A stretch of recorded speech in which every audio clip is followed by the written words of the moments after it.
అమరావతి, దేవతల రాజధాని అమరావతి, ప్రజా రాజధాని అమరావతి, వేశ్యల నగరం. ఇది ఎంత కొవ్వెక్కుందండి మీకు? ఇంకా సమర్థించుకుంటారా మీరు? మీరు అడిగిన క్వశ్చన్ చెప్తాను. Can you answer?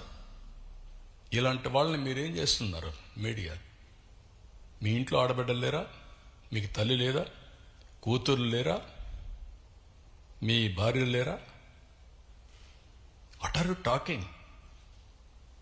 మనకు బ్లడ్ బాయిలింగ్ కాలేదా?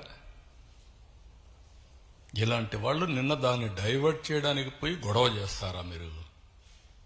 ఈ ఇష్యూని డైవర్ట్ చేయాలా? దీనికి ఏం చేయాలి? ఒక చిన్న గీత ఉంటే ఇంకో పెద్ద గీత గీయాలి. అంటే పోయి 15,000 మందిని పెట్టుకొని రౌడీజం చేస్తారా? అంటే మీ ఉద్దేశం ఏంటి?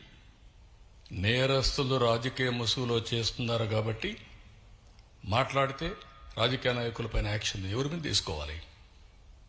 రాష్ట్రానికి లా అండ్ ఆర్డర్ ఎవరు క్రియేట్ చేసినా బీ కేర్ఫుల్. హెచ్చరిస్తున్నా.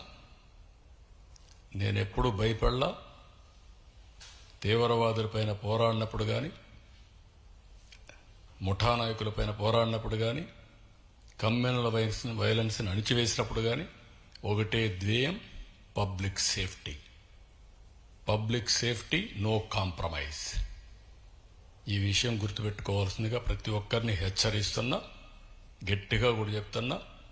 ఎన్నోసార్లు చెప్పా, చేసి చూపిస్తా.